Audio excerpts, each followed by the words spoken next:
Now, let's go ahead and give it an if statement. Then write constraints dot max width.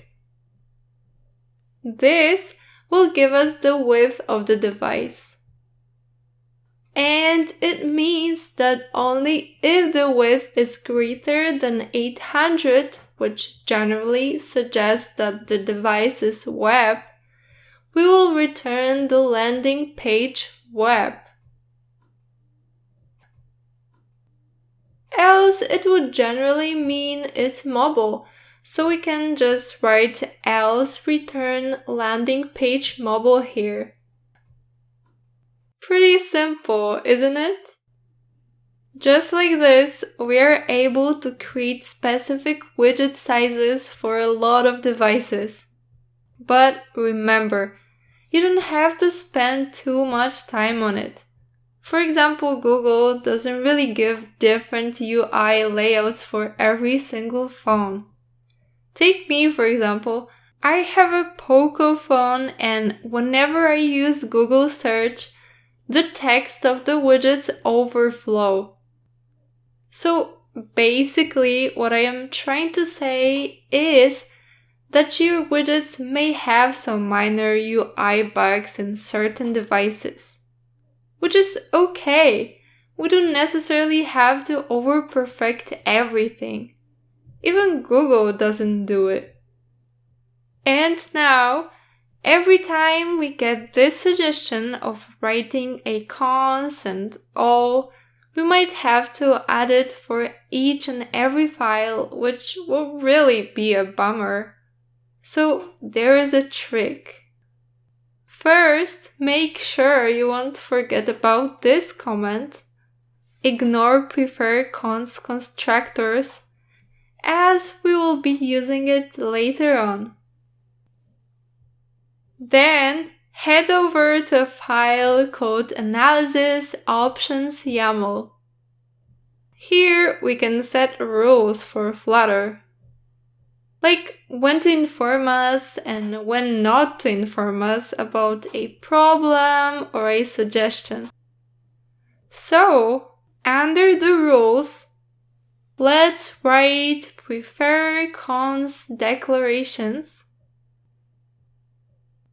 And in the next line, write prefer cons constructors. Now, let's wait for a while.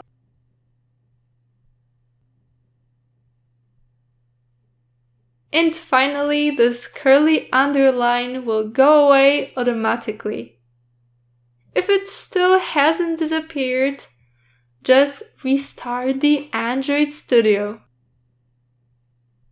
You can also use lots of other rules like this depending on the problems you're having. Just open Google and look for them, as it's not useful to learn every single line of code by heart. Let's go ahead and go to the landing page web. We can get into a widget very easily by using Ctrl plus click. Now let's remove the container and place a scaffold. Inside the scaffold, we need to focus on the app bar part.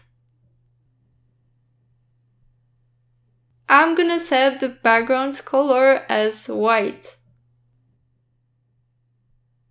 Then change the elevation to 0.0 as the default elevation is 4. And the extra elevation creates a bad separation between app bar and the rest of the body. Let's run it on the web and see what it's gonna show now. We need to wait a while. Yeah, so it's showing this blank white page, but it's not gonna be like this for long. First, we have to give it a title, so let's place a text widget and write home.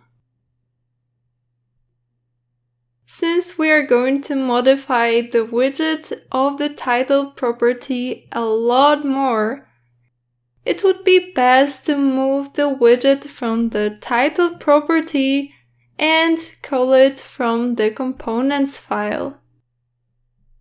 So inside the components file, I am going to create a new stateful widget and call it tabs web. Also, I'm gonna import the material package. Now, let me cut out the text widget from the landing page and call the tabs web widget. Then, go to the tabs web in the components file and replace the container with the text widget, which we have cut earlier. Also, I am going to remove this for now, as we need to accept the title from the landing page.